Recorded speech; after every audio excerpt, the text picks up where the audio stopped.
देवसेना, तुम शिवगम और महिषा को क्यों अपने साथ ले जा रही हो? मैंने इन दोनों को चुना है मेरी सहायता के लिए। मेरी योजना में ये दोनों मेरा साथ देंगे। मैं आपका जीवन साथी होने वाला हूं। अब मैं आपकी हर कठिनाई में आपके साथ हूं। और मेरे रहते कोई भी संकट आपके पास नहीं आएगा।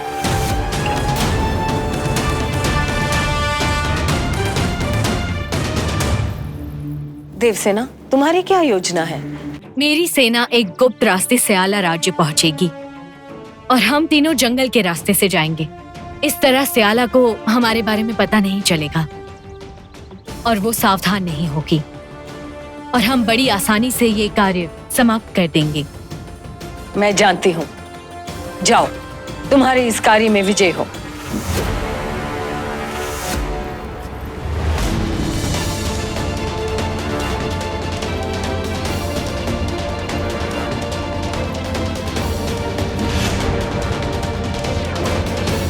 पिताजी, मैं आ रही हूँ आपको स्याला के जंगल से छुड़ाने। अपने पिता को बचाने तुम जा तो रही हो देवसेना, वो भी अपने सबसे बड़े शत्रु के साथ।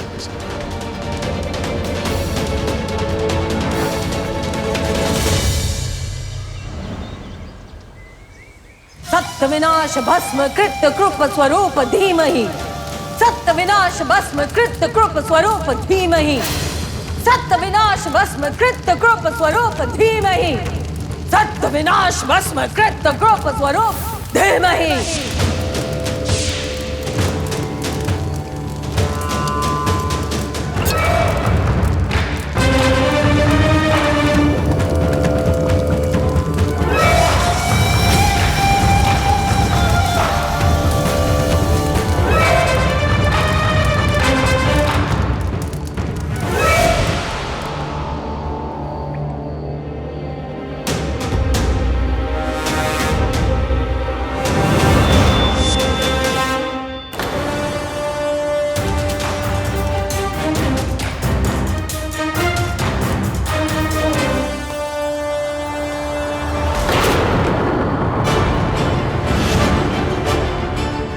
जाने दीजिए मुझे रानी माँ, मुझे पिताजी के पास जाना है। मुझे क्यों बंदी बना रही हैं आप?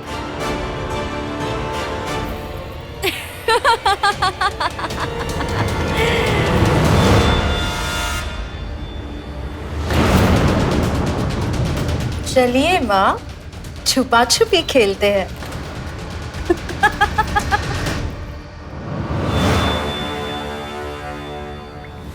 मैं जानती हूँ ये सब तुम कर रहे हो कालकेतु। बंद करो ये खेल और अपने असली रूप में सामने आओ।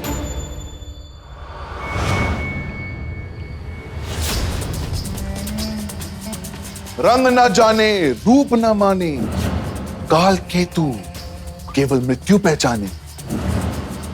आप तो अच्छी तरीके से जानती हैं रानी कि मैं जो चाहूं वो रूप धारण कर सकता हूं अपनी इच्छा से। गायक, सेवक, मृतक या फिर राक्षस।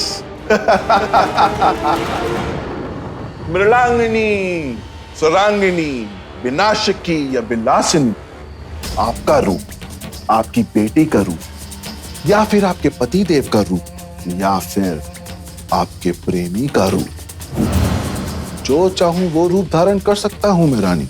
मैंने तुम्हें अपने मनोरंजन के लिए नहीं बुलाया है, किसी को मृत्यु देने के लिए बुलाया है। देवसेना को मार देना होगा तुम्हें। आपकी बेटी ही है आपकी शत्रु, तो जरूर मिलेगी उसे मृत्यु।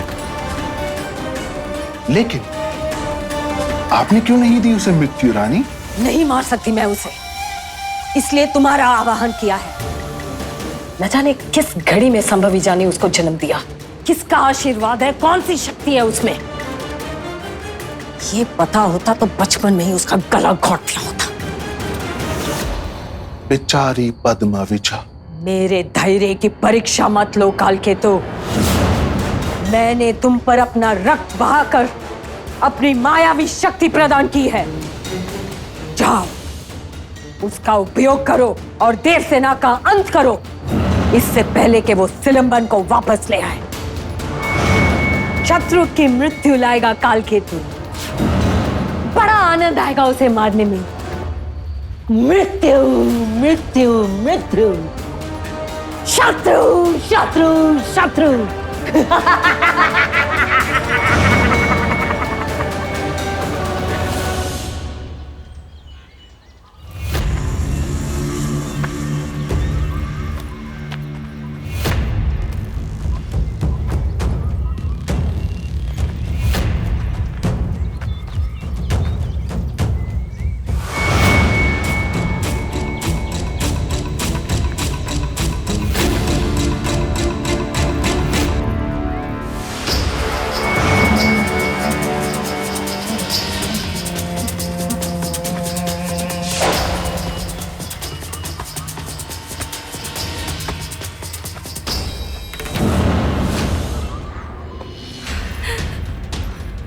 क्या हुआ राजकुमारी?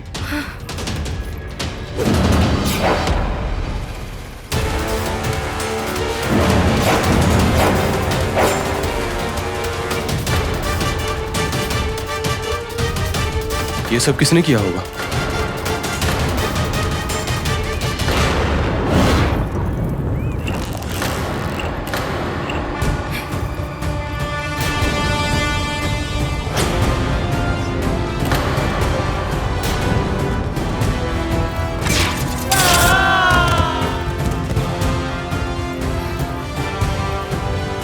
तुम दोनों यहीं रहो, हिलना मत।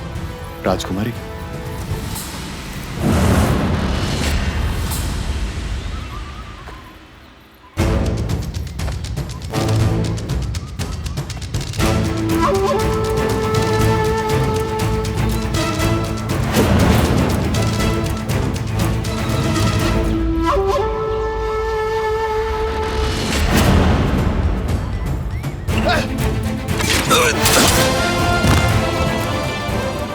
इसे कहते हैं योद्धा। उड़ती चिड़िया के पर काट दे और किसी को पता भी ना चले।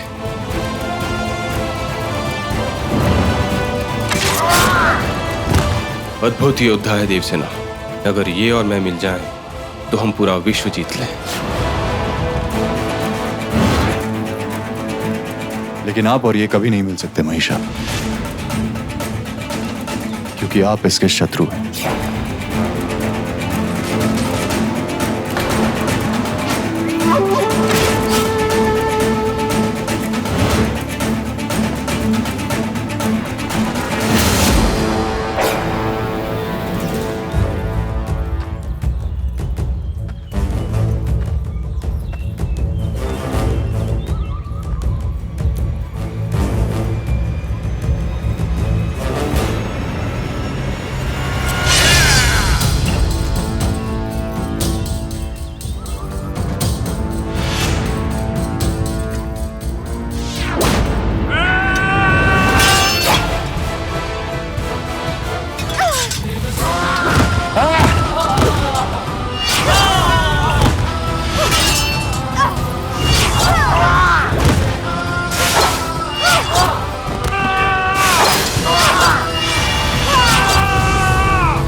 एक राजकुमारी का आदेश मानना नहीं आता तुम्हें? मैंने कहा था वहीं रुके रहना, हिलना मत। हिले क्यों? मेरा अनादर करना चाहते हो? मैं अपनी लड़ाई खुद लड़ सकती हूँ और खुद रक्षा भी कर सकती हूँ, समझे?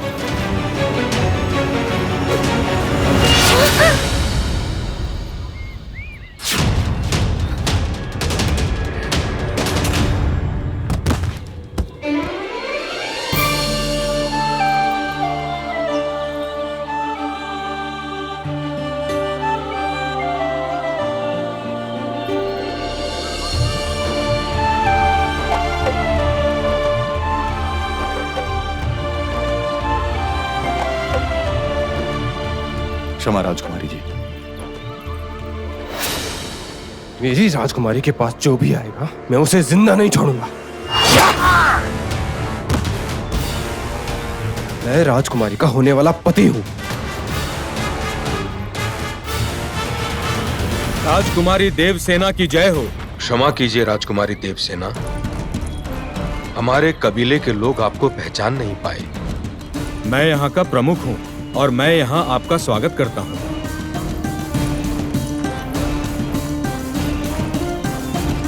धन्यवाद प्रमुख जी। मैं जानना चाहती हूँ कि उन महिलाओं की हत्या किसने की? इतनी दुष्टता से उन्हें पेड़ पर लटकाया किसने और आपने उन्हें सजा दी या नहीं?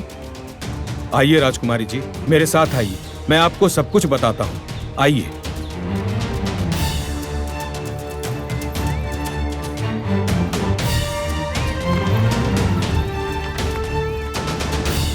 हम अपनी जाति की स्त्रियों का आदर करते हैं राजकुमारी, परंतु हम विवश हैं, हमें उन्हें मारना पड़ता है। मेरे सामने ऐसी बात कहने की हिम्मत कैसे हुई आपकी? द्रविड़ राज्य में जहाँ स्त्रियों का विशेष स्थान होता है, जहाँ उनका आदर किया जाता है, वहाँ ऐसी क्या विवशता हुई कि आपको उन्हें मारकर पेड़ पर लटकाना पड़ता है? हमारे लोगों पर यह श्राप है कि जैसे ही हमारी कन्याएं बड़ी होंगी, हमें उन्हें इस तरह से मार देना पड़ता है, इससे पहले कि वो नरसंहारिन बने। श्राप से हमारी स्त्रियां हत्यारिन हो जाती हैं, इसीलिए हम विवश हैं। लेकिन क्यों मिला ऐसा श्राप? बरसों पहले हमारे कबीले की एक कन्या ने हमारी कुलदेवी का अपमान किया था, तभी से उन कन्याओं पे यह श्राप है। लेकिन आपने श्राप से मुक्ति पाने का कोई तो उपाय ढूंढा होगा। उपाय है और हमने उसे करने की कोशिश भी की, लेकिन इसमें हमारे बहुत से लोगों की जानें गई। ऐसा क्या उपाय है जिसमें जानी जाती हैं? उसके लिए एक द्रविड़ स्त्री को नर्मदा पार जाकर महिषी देवी की पूजा करनी होगी और उनका सिंदूर लेकर यहाँ आना होगा। जो भी ये काम करेगा उसे 2 बातों का ध्यान रखना होगा। एक तो उसके कदम नहीं रुकने चाहिए और दूसरा सिंदूर पानी में नहीं भीगना चाहिए, तभी उस श्राप से मुक्ति मिलेगी। हमारे कबीले से कई महिलाओं ने यह कोशिश की, लेकिन आज तक कोई भी लौटकर नहीं आया। ये कठिन जरूर है, लेकिन असंभव नहीं। ये क्या कह रही हैं राजकुमारी जी आप? ये क्या हो रहा है? यदि राजकुमारी ने आर्यवर्त जाने की ठान ली तो मैं क्या करूंगा? मुझे साथ जाना पड़ेगा और वहां तो मुझे कोई भी पहचान लेगा और मेरी सच्चाई राजकुमारी के सामने आ जाएगी। राजकुमारी जी, रात होने को है। मेरी आपसे विनती है कि आप यहीं पर रुककर विश्राम करें और मुझे सेवा का अवसर प्रदान करें। चलिए राजकुमारी जी।